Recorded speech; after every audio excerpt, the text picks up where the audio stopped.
Hello bachcho, let's see this question. The question says let P n be the statement.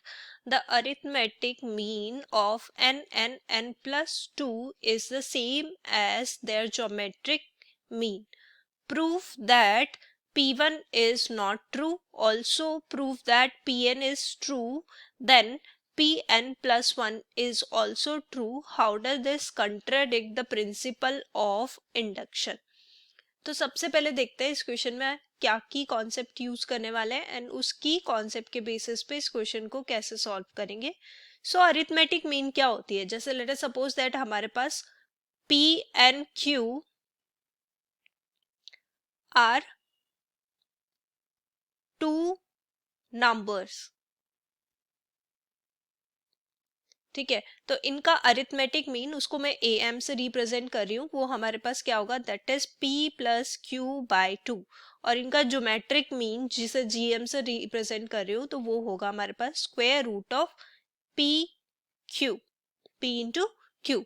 और अब हमारे पास method of induction क्या होता है? अगर हमारे पास P N is a statement, यहाँ पे लिख लेते हैं P N is a statement for all n belongs to natural number. तो इसमें दो स्टेप्स होते हैं. द फर्स्ट स्टेप होता है कि P1 इज ट्रू, ये हमें प्रूव करना होता है दैट P1 इज ट्रू. और सेकेंड स्टेप में हमें PR इज ट्रू लेकर चलना है. यहाँ पे लिख लेंगे let us assume that PR is true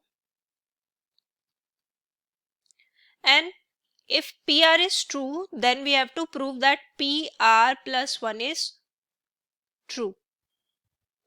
तो यहां से हम कह सकते हैं कि Pn is true. ये हमारा मैथमेटिकल इंडक्शन है for all n belongs to natural number. अब देखो जो हमारे पास क्वेश्चन है उसमें देखो स्टेटमेंट क्या है? The arithmetic mean of n and n plus 2 is same as there geometric mean.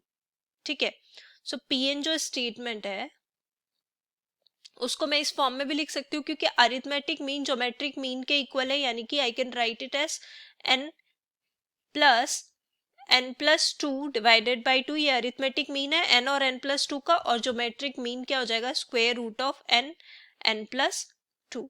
ये इसका ज्योमेट्रिक मीन है. इसको फर्दर हम सिंप्लीफाई भी कर सकते हैं Pn स्टेटमेंट को. तो देखो इसको सिंप्लीफाई करने के लिए मैं क्या करती हूँ, इसको 2n प्लस 2 डिवाइडेड बाई 2 और यहाँ पे n इंटू n प्लस 2 का स्क्वायर रूट. अब यहाँ से देखो 2 कॉमन ले सकते हैं और ये बच जाएगा n plus 1 divided by 2 and यहाँ पे ये हो जाएगा square root of n plus 2. Okay, next is 2 cancel out हो जाएगा और ये स्क्वायर कर देंगे दोनों साइड. तो Pn जो नया स्टेटमेंट हमारा बन जाएगा which is not new, actually हमने उसी को सिंप्लीफाई किया है. तो ये हो जाएगा n प्लस 1 का square which is equal to n into n plus 2. अब हम स्टार्ट करते हैं विथ P1 क्योंकि हमें P1 देखना है कि वो ट्रू है कि नहीं है. सो P1 ये हो गया 1 प्लस 1 का स्क्वायर और यहाँ पे ये हो गया 1 plus 2. Let's see whether it is correct हो ना. 1 प्लस 1 का square that is 2 square that is 4 और यहाँ पे ये 1 प्लस 2 दैट इज 3 इंटू 1 सो 3. तो ये तो इनकरेक्ट है, hence which is not possible, which is not possible. अगर ये पॉसिबल नहीं है hence P1 is not true. अब सेकेंड जो है हमें क्या शो करना है? That is Pn is true then Pn plus 1 is true which is same as PR and PR plus 1. तो यहाँ पे क्या करते हैं? Pn को ट्रू लेकर चलते हैं. So Pn is true. अगर Pn is true then we can say that n plus 1 का square is equal to n into n plus 2. Let's say this is equation 1. अब n plus 1 2 ट्रू प्रूफ करने के लिए हम क्या करेंगे? For Pn plus 1. तो लेफ्ट हैंड साइड में हम क्या करते हैं? n की जगह n plus 1 पुट कर देते हैं. So n plus 1 square. इसको सिंप्लीफाई कर लेते हैं तो ये आ जाएगा n plus one square plus 2 times n plus one plus one.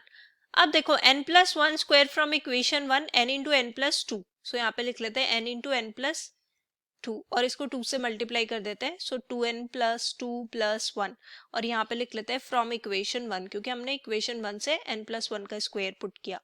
Further simplify करेंगे n square plus 2n plus 2n और ये हो जाएगा 3।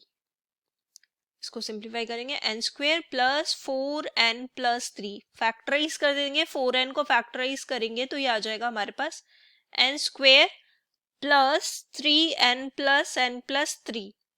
यहाँ से n कॉमन ले लेते हैं, सो n प्लस 3 आ गया, यहाँ से 1 कॉमन ले लेंगे n प्लस 3 और दोनों वाली टर्म से हमारे पास n प्लस 3 कॉमन आ जाएगा, तो हम इसको ऐसे लिख सकते हैं n plus 1 n plus 3। Further मैं इसको ऐसे लिख सकती हूँ n प्लस 1 टू शो कि P N plus 1 is true, और देन इसको लिख सकती हूँ n प्लस 1 प्लस 2। बात एक ही है n प्लस 3, क्योंकि मुझे इस वाली फॉर्म में इसे कन्वर्ट करना था जो हमने लिया था, pn वाली जो फॉर्म थी हमें उसमें कन्वर्ट करना था, इसलिए मैंने इसको ऐसे लिख दिया। तो अब यहाँ से क्लियरली हमारा pn प्लस 1 ट्रू हो गया, सो pn प्लस 1 इज ट्रू। तो देखो क्वेश्चन के अकॉर्डिंग हमने p1 नॉट ट्रू प्रूव कर दिया, pn ट्रू लेकर चले, pn उसके रेस्पेक्ट में हमने pn प्लस 1 को ट्रू प्रूव कर दिया, तो सारी चीजें हमने प्रूव कर दी। अब ये बोल रहे हैं how does this contradict the principle of induction. Principle of induction को ये कंट्राडिक्ट इसलिए कर रहा है क्योंकि हमारे पास p1 इज नॉट ट्रू, और प्रिंसिपल ऑफ मैथमेटिकल इंडक्शन से हमारे पास p1 भी हमें ट्रू होना चाहिए और p1 नॉट ट्रू है, तो ये इसको कंट्राडिक्ट कर रहा है। सो यही हमें प्रूव करना था, hence proved. Hope you understood it well. Best of luck, thank you.